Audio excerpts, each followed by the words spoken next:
into the darkness.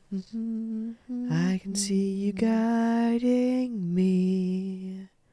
I'll follow in your footsteps, Mother, for so long. Head into the darkness. You don't wanna follow me. Say goodbye to everything. Say so long. Alrighty, welcome all you cursed cave bravers. And you might be wondering, does he mean bravers of the cursed cave, or those who are accursed who are braving the cave? And I don't actually know, and we're going to find out some piece of that information today, because today's episode 12, the last normal length episode of Made in Abyss, is called The True Nature of the Curse. So I am so ready to sit back, relax, and let Nanachi-One-san give me a history science lesson. I don't know what the fuck is gonna go on, but I do need to replace that very sexy booty drawing that's up there with something a little bit more relevant to Made in Abyss, and that won't get me a community guideline strike. So I'm going to pull up the camera and do a bit of a sketchy drawing-y thingy. And while I do so, I'll talk you through some things I've been thinking about. So I've been thinking about the Abyss, and what the fuck is it? What is it? What's this giant hole in the ground that seems to be fucking crazy? So I'm gonna throw out a weird theory. You know how for thousands of years before the invention of the telescope, and then hundreds of years after the invention of the telescope, thousands of years after we were like pretty aware of certain astronomical measurements and aware that the Earth is round and stuff and simple things like that, people pretty constantly try to come up with solutions to everything, like theories of everything. Theories that are gonna blow everybody's mind and shock the total scientific world. And what often ends up happening is you get these people who are relatively intelligent, but relatively ignorant. And they get a little piece of some kind of knowledge and apply that piece of knowledge, some kind of scientific insight or maybe spiritual insight, begin to try to apply that knowledge to like everything and make a universal theory that makes everything in the world make sense. And they're convinced that if they could just convince other people of this thing, that everything would be great and it would be sunshine and rainbows and stuff.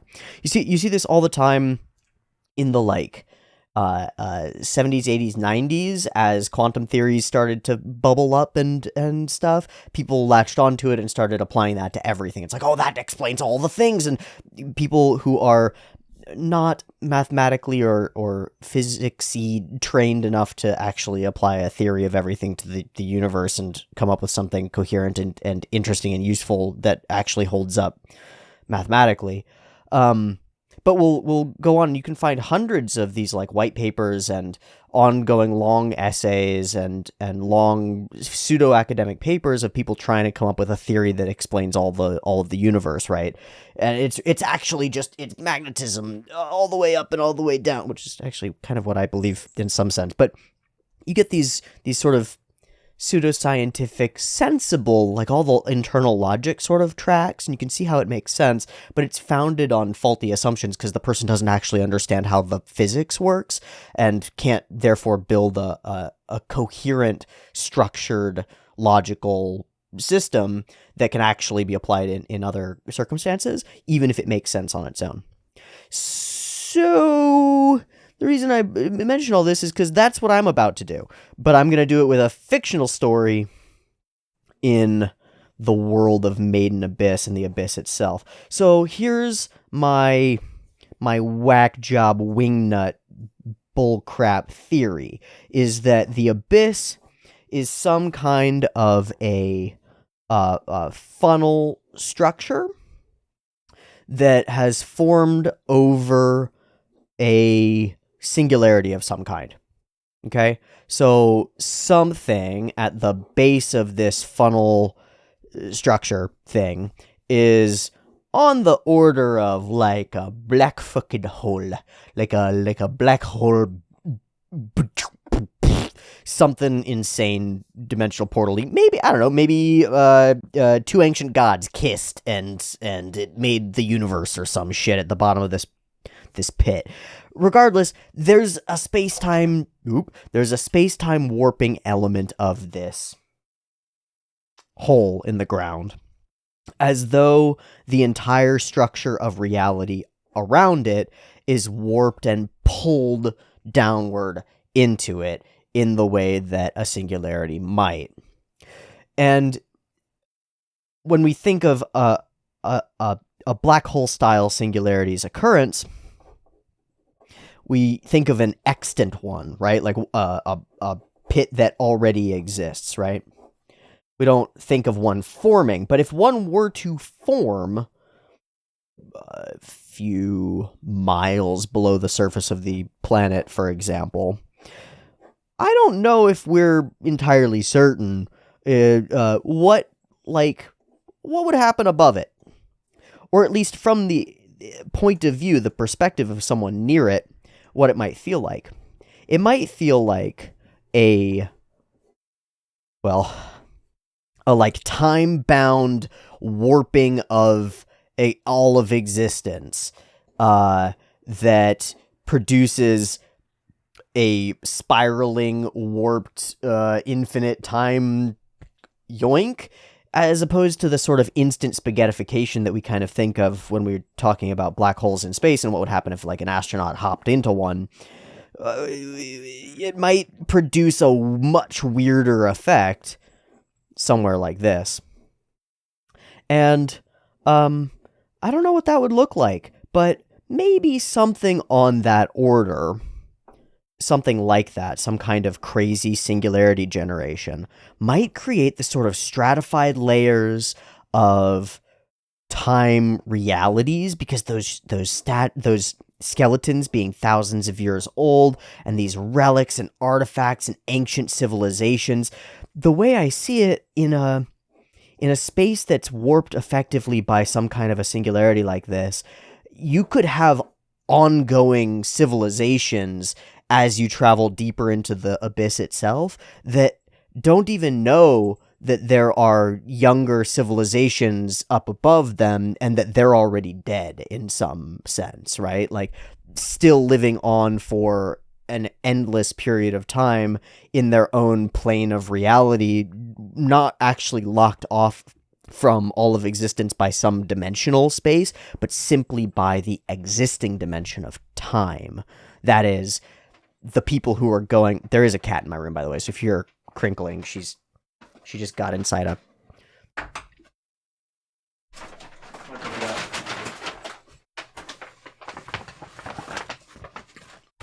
She's inside this bag. Hello, kitty. Hi, Athena. Hi. Yeah? You regretting your decisions now? Oh, there she is. Oh! She's fine. She landed on her feet. Good kitty. Oh my god, the bag ripped straight open. I'm so sorry, kitty. Okay, so you see what I'm getting at? You picking up what I'm putting down? You might end up with something like an endlessly flowering spiral funnel that spins and pulls reality down into itself. You feel me? And I think that's a really cool concept, even if it's almost entirely guaranteed to be wrong, because I am, as previously foreshadowed, totally ignorant about the actual physics of our world and how they actually like work, because this isn't the real world, you know? So instead, I'm grasping at straws for a fictional landscape that is just... it could be anything, and is utterly full of mystery in a wonderfully, wonderfully compelling way. I really do find it a blast. I find it really fun. Okay. This episode, we're going to find out some answers to some of the, like, primary questions of the show. And in pretty much any other piece of media, I would be a little bit worried here, because questions are so much more interesting than answers. Really. Having an unknown curiosity, something to move toward and find out about, is so much more interesting usually than actually getting the answer that you've been seeking.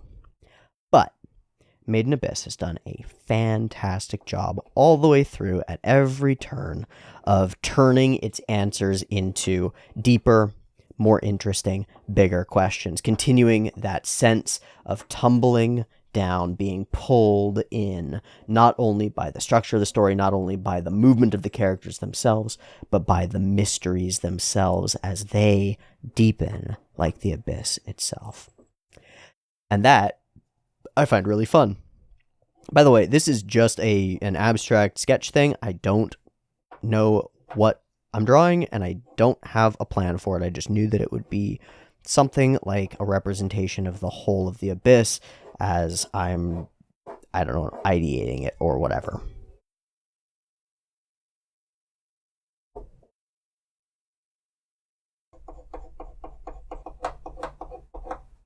Funny, a diamond, huh? Like that blue diamond pendant. So then I will accent that with a little circle like it has in it, because that seems fun. And then it also feels a little bit like an eye at the bottom of the pit waiting for you, you know? Yeah. All right, cool. Well, I'm going to go wash that dang graphite out of my hands and let the meowing cat out, and then we'll dive into the episode of Made in Abyss. Let me post this up. All right, all set, and I'm ready for Abysstery class. I just came up with that one. It's dumb, but Abysstery, right? Right? Right. Beep beep timer, episode 12.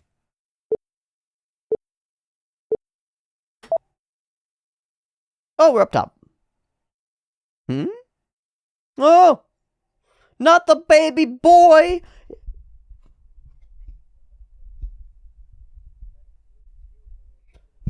He has to go into the abyss. Who is this? Oh, wait, is this the same? She looks way younger.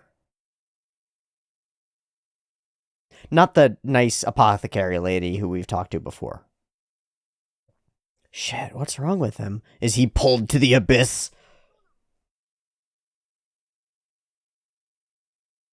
Yikes.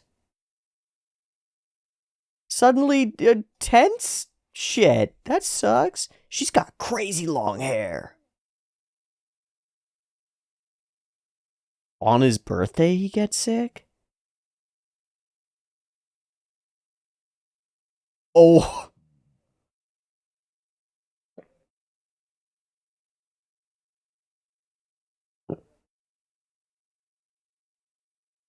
That seems more like some kind of curse. Like some kind of time-bound warpy bullshit situation. Another one. Oh. Well, for all the stuff we've said about the... She is super cute.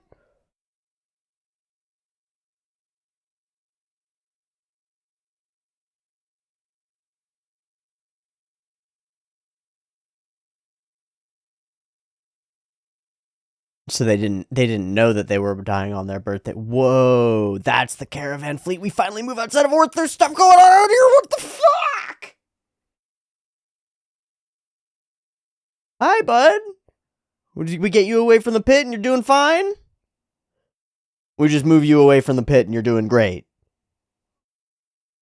What the fuck?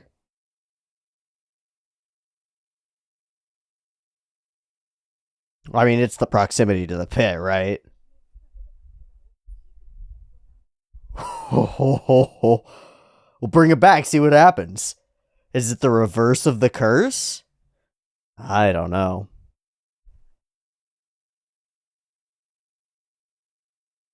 That's beyond my understanding. Must be magic.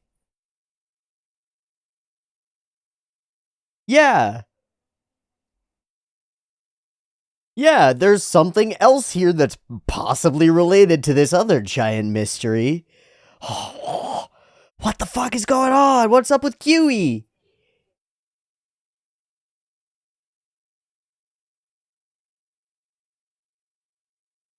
Enthralling indeed.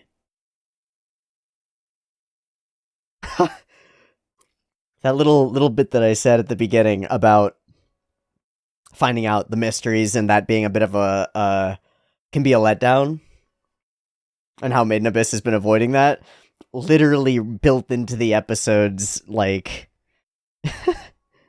into the idea of it is that idea that, like, no, the longing must go on. The curse only compels you deeper. Fall for my curse. And it's working. but but he was sick being near it, and getting away from it made him unsick. Whereas she wants to get nearer it. What the fuck is that? We just sprinkle another mystery on top, like ashes. At the bottom of the abyss is just piles of ashes that are all mysteries. Yeah. Sift through them at the end. Are we finding the answers? Nope, these are just dead people, dude.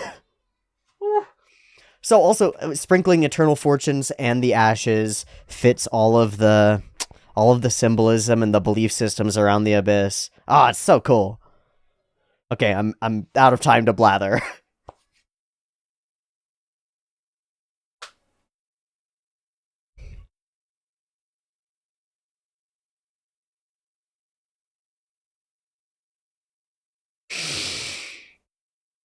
Tell us. Oh, yeah, he just had his vibe. Oh.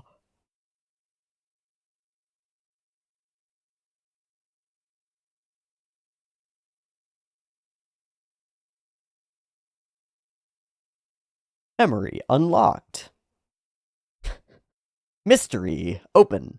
Ah, I forgot that this is happening. I wish that it wasn't. I love you. Gonna find Mitty fully devouring her. Oh, there you go. Yep. That's how she shows affection.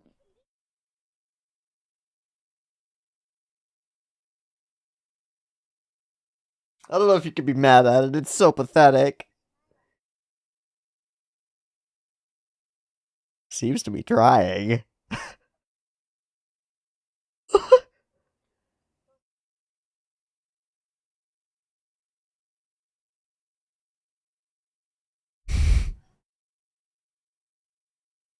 Yeah, he didn't put that together?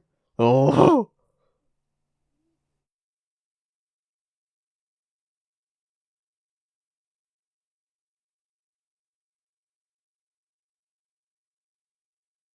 Hmm?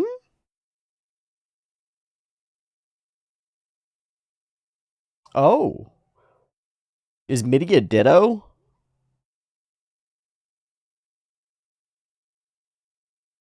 Oh. That is awesome. How? Just by being too goopy for them to work? Thanks, Mitty. You're great.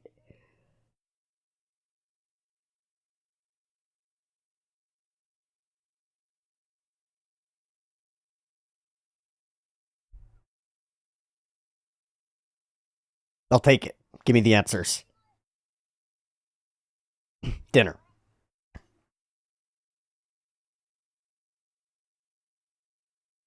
Mmm. Probably tastes like mole. Maybe tastes like death. Might be death.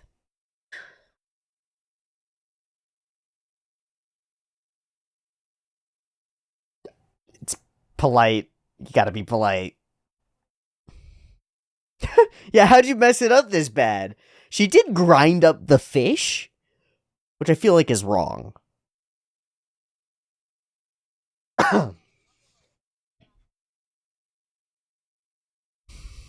Still just nomming on Rico's face. It's probably fine. It's not fine.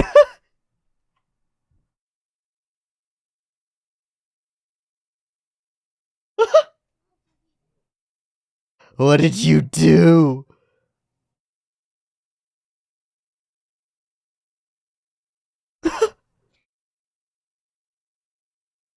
Just used to it. This is the true curse. This is the true curse. The true curse was the food we ate along the way. Never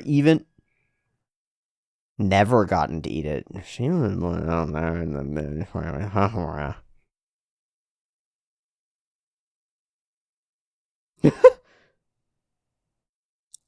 It's true. You gotta be polite.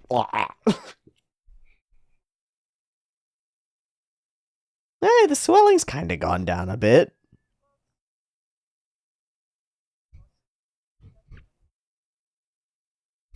Got him.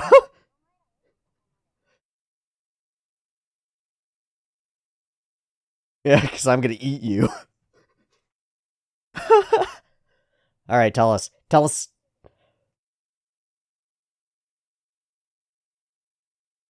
Yeah. How do you see that shit? What's actually going on? What is it? Okay, but you could still tell me. Okay.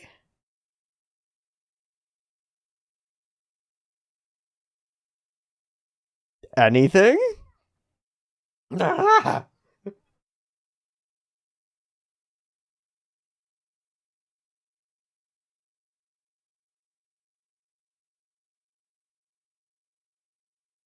Hey?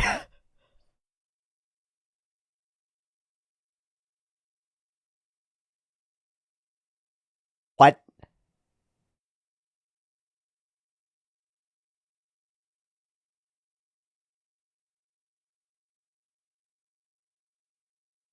It's a super fine cloth, but is it magic or is it just cellophane?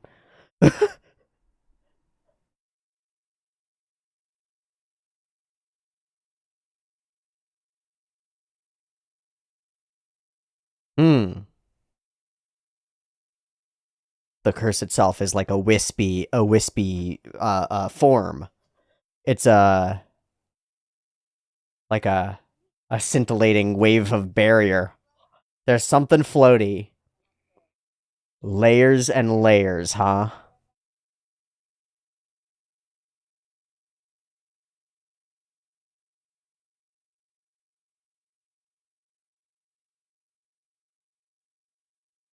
No, it's when you move through it in an upward direction, right?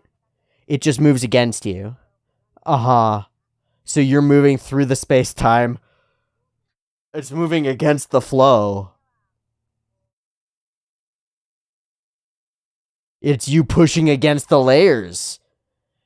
You're pushing back, you're swimming upstream.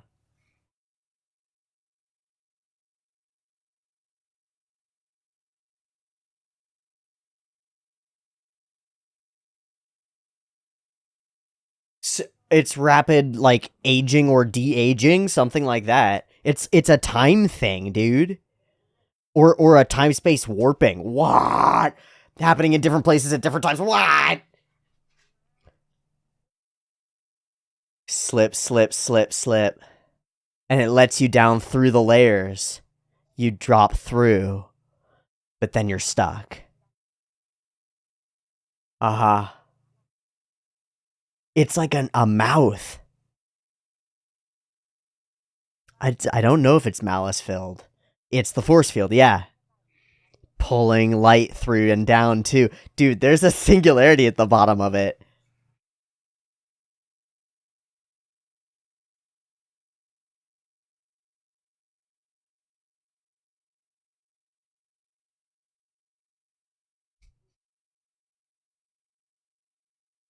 So then what?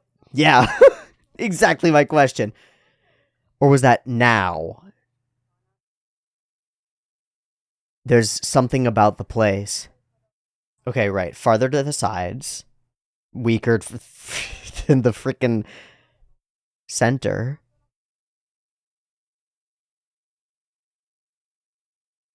But this is like a little pocket. Yeah. Pockets of stability.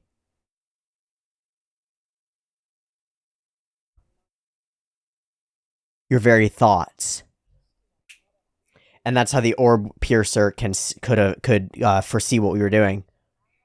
It's reading our minds through the weave. Yeah, we're deeper and denser, right? It's collecting downward. So it's also getting faster and faster, and that's the time dilation. Uh-huh. And slipping further from ever being able to come anywhere near home because you're actually distancing yourself temporally from reality. They kind of don't. They lose themselves. Huh. Ah. The human heart or something like it overcomes all, eh? Hmm. So there is a force greater than gravity itself? Or perhaps that spirit is gravity itself. Maybe it's one and the same. Hmm. Are you gonna give us a C?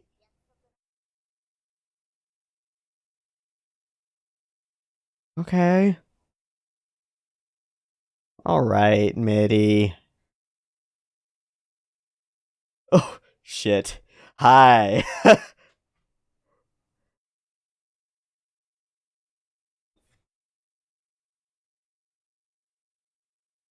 Oh shit, we're going inside. Inside Rico? Faced with Mitty?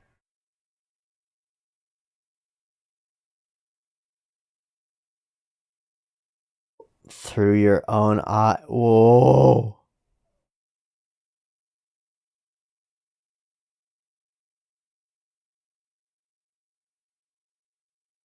That goes a few steps beyond implied identification.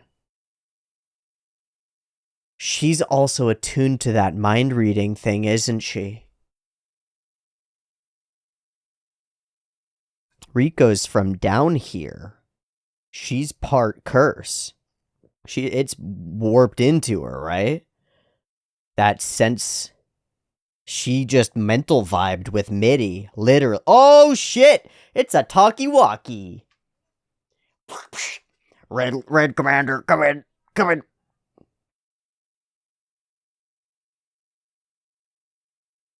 in.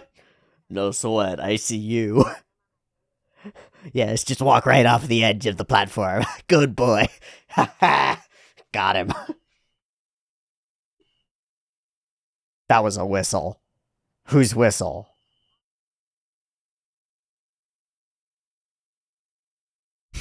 Didn't listen at all. Oh shit, what's up, bro? You in a you in a hotspot. We've been here before. Up can't work, can it? Hi. Yeah, it's very dangerous.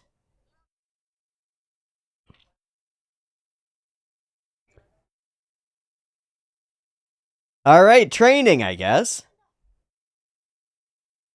So he can stand. If we ascend with him, is he gonna burst through like that too? Oh. Are we gonna follow orders instead of thinking? Fuck, that's scary. Okay.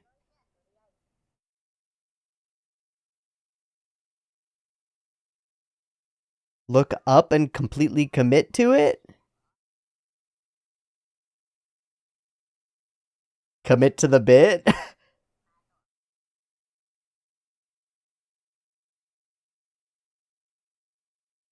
Absolute. Okay. What is he committing to? Or he's just committing to not knowing what to do. Oh, hi. Honk honk. Shit.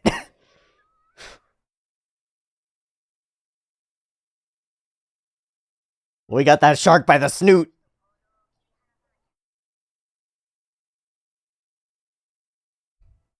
Uncouple your actions from your conscious mind.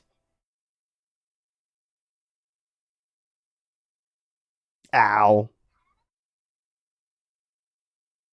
Thank God for Reg being fucking invincible-ish. I guess. What a badass line. Kick its ass! You did... Oh shit, he's gonna point blank blastify? My god. The loot! Oh. The loot! No!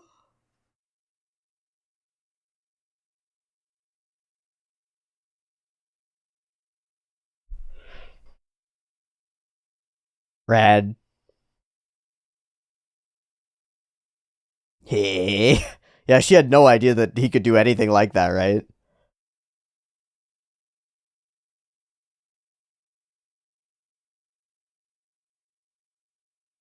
The loot! So many sharp poison spines. And one force sensing apparatus that you could have totally glued onto your head with some mushrooms or something. Come on. Alright, so we drove it off without killing it. Hey, what's up, bro? I'm just hanging out. I live here now. Welcome to my part of town.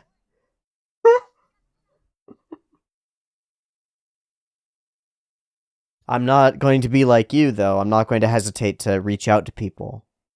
It's not how he's going to be. What's up? Good move. Holy shit. Good move. I didn't even think of that.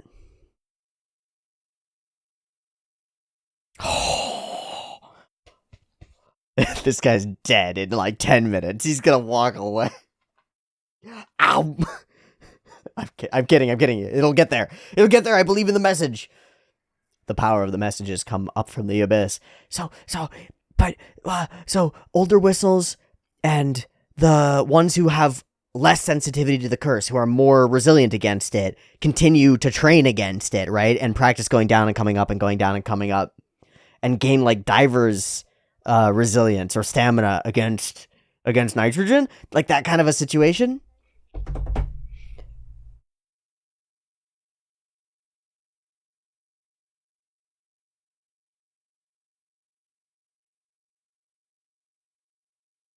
Yes, please. We need you very much. Does it have to do with not touching you?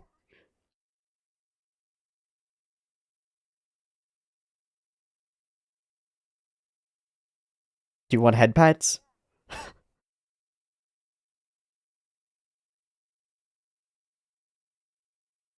Oh.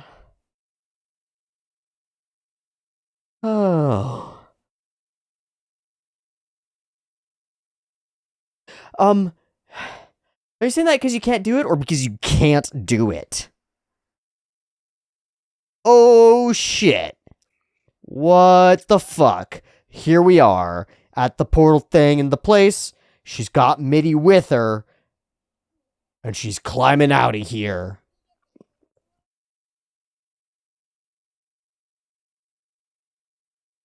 And the same bugs, the same situation. I won't keep letting him do what he pleases. The experiments were a success. God, blood fucking everywhere. Oh my god, that's the end of the ep. Holy schmackerino. What a flash of story to give us there. Legitimate question, though. Is she asking him to do it because she can't do it, or is she asking him to do it because she can't do it? Mitty neutralizes poisons, right? she only asked this once he used the fucking incinerator, right? I bet she thinks that the only way to kill Mitty is to do it all at once so that it's like the whole thing is vaporized. Because I'll bet Mitty regenerates like a motherfucker. And I'll bet that has something to do with the curse. Like death regrowth.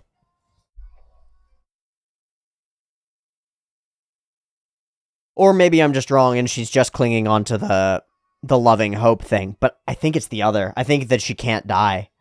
I think Mitty can't die. And I think probably fucking Bone Druid did that to her. Which is why she's running away with her. I won't let him do what he wants anymore. Oh my god, there's so much in this.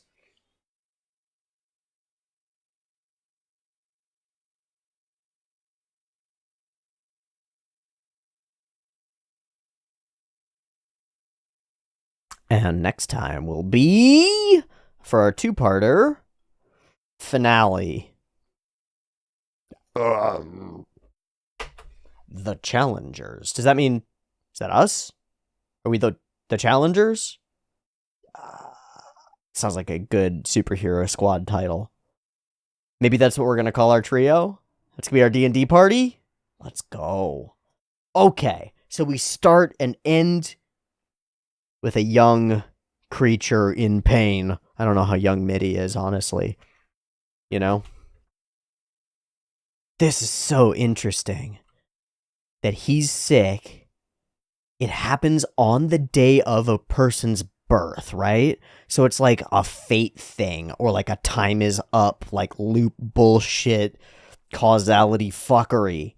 Again, we're back in that realm of like, I don't actually know how the physics works, so I could just throw terms at it until some of it's quantum entangled, space-time, anomalous fractal, Mandelbrot. Right, okay.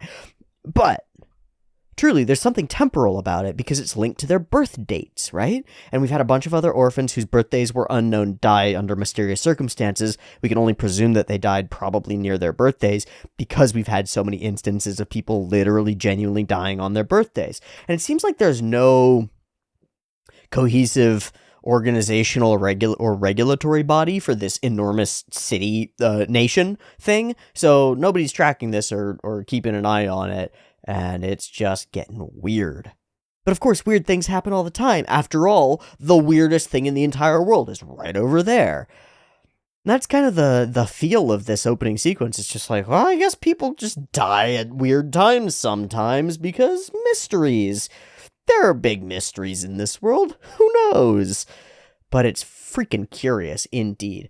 I think this is the introduction of this character. She looks somewhat like the older lady whose Habbo's wife is not her, obviously. I think her character design is really cute. She's like pink and green girl from Demon Slayer, but minus all the things that I don't like about that character. And seemingly like intelligent and thoughtful and exceptionally cute. So, yow. Gosh.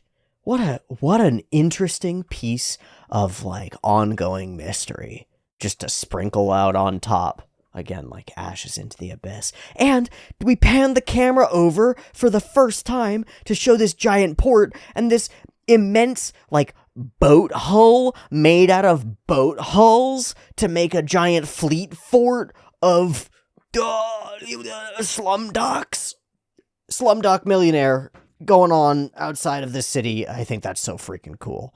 I think it's so neat. So we take him out there, and it's like in terms of the way that it's framed and shot and given to us, we remove him from Orth, from the Pitto, and the kid is like, yay, I'm a happy alive child, everything's good. So like proximity to the fucking pit. The aura of the thing, the vibration of it, fucking kills him. That's crazy. That's crazy. It seems like a curse. And I love this moment where she goes out there and stretches and says, at this point, I can't help but guess that it's a kind of a curse or a spell. She sort of runs through all of her understanding of it and is like, well, It's beyond me as a physician and a pharmacist. I don't know what the heck is going on. This is weird curse magic shit. It's probably not weird curse magic shit. It's probably a complicated intersection of biology and physics going on, like a weird interaction of some kind of energy source that's producing a wave, a field. That would be the word for it. Would be an energized field, layers of scintillating fields, all of them warped like a funnel pulled down. I love that I did the drawing that I did today. I'm so pleased. I'm so pleased with my bullshit. Throw spaghetti at the wall and see what sticks. Theorizing at the beginning of this, because I hit some aspects of it right on the head. I think so. It's like the way that we think of a classical space-time field, and then you put a singularity into it, and the whole thing drops and warps in, pulled down. But it's not just one plane, right? Because that's not reality. It's infinite layers, like phyllo dough in baklava, and then you reach up and grab the top layer and pull it down, and the whole thing is warped down. So then as you travel through, you slip down through the layers. But going back up, you're against the grain and the flow of them, right? Like each layer of space-time continuum is also flowing downward as it's being pulled into the abyss, right? So as you go down with it, you're actually walking alongside or along with the river of time, right? So if you stop, turn around, and start going back up, you're going against the flow of reality. You're walking potentially backward through space-time, right? So if you're walking backward through space-time, that's probably causing the top half of you and the bottom half of you to age at exponentially different rates, right? Right. And then you're also being subjected to some kind of crazy energized field that might be having a mutagenic effect. Right. Yeah. Maybe, it's pulling light through. It's polarizing and changing the consistency of that light, right? It has to be, because it's literally bending the shit. It's bending light. Isn't it? Actually, it's a black hole. It's on the order of a black hole. It is bending light. Yep.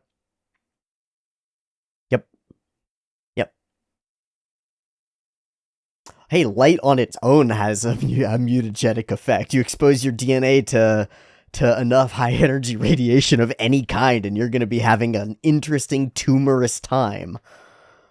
So, what if your whole aura was inundated with a mutagenic property, right? Like you're being bombarded continuously with mutagens, and then you're like super rapidly aging, but then also de-aging at the same time.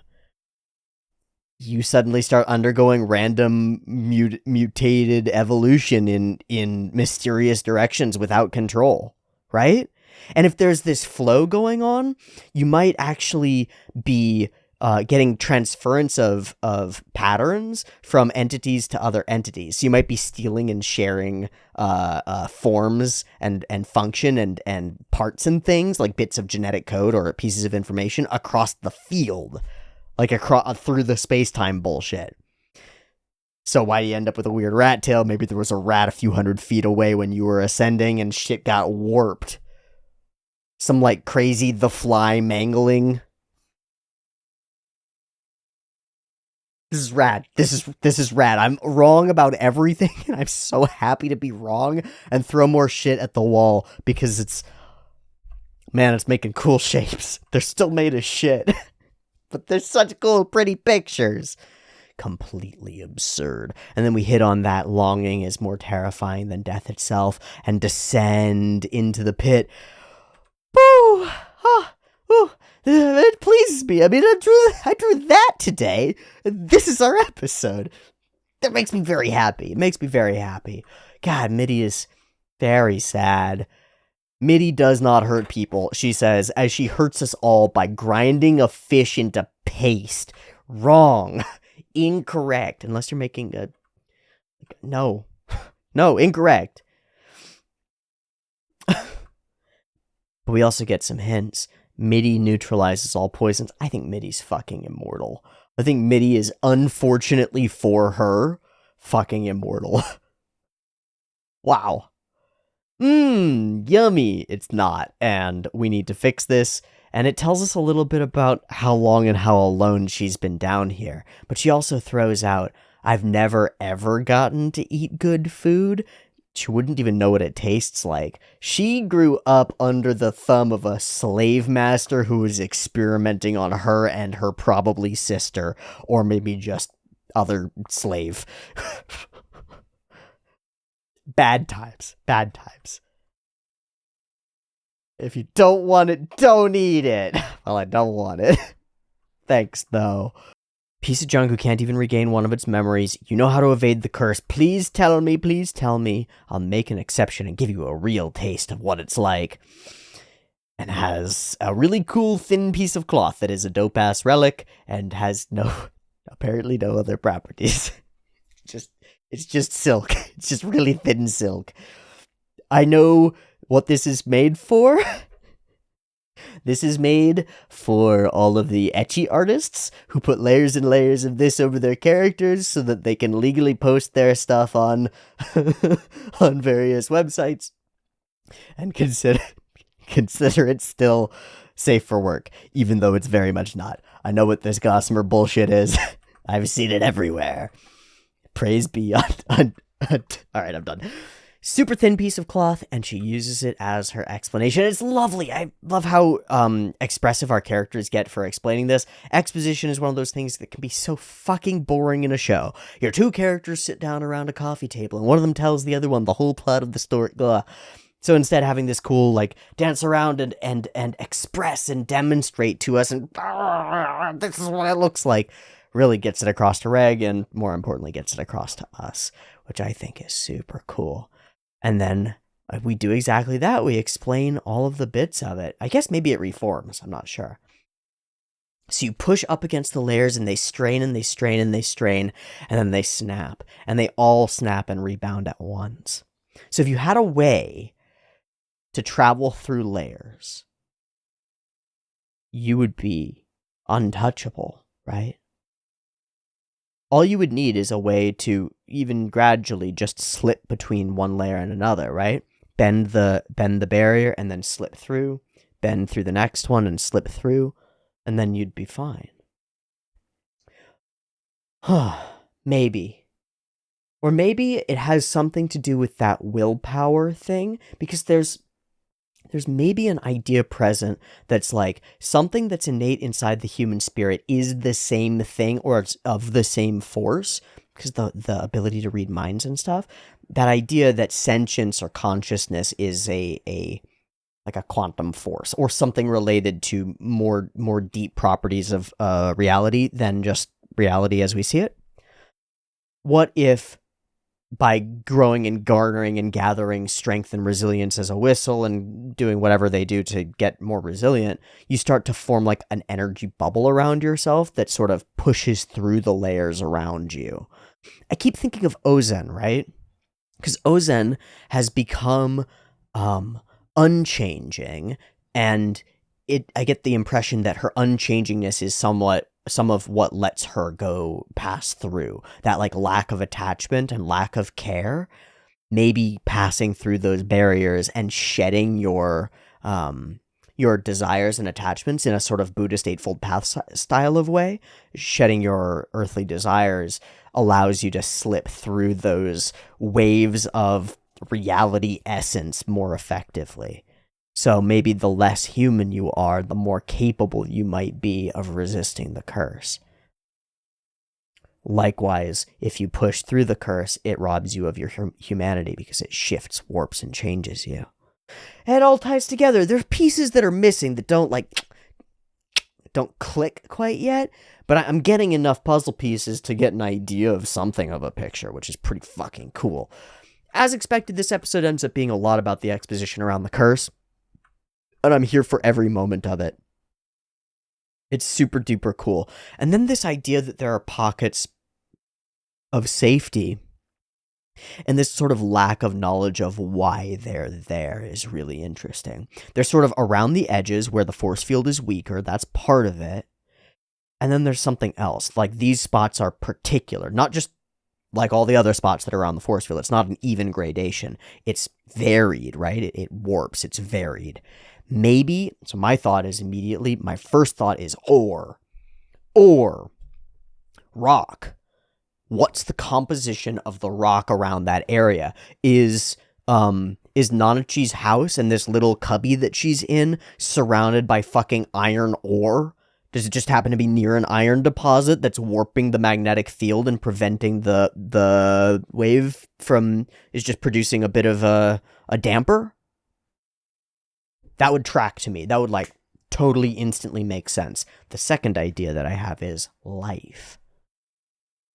Pockets of like lots of dense greenery and life, both Secret Camp and here.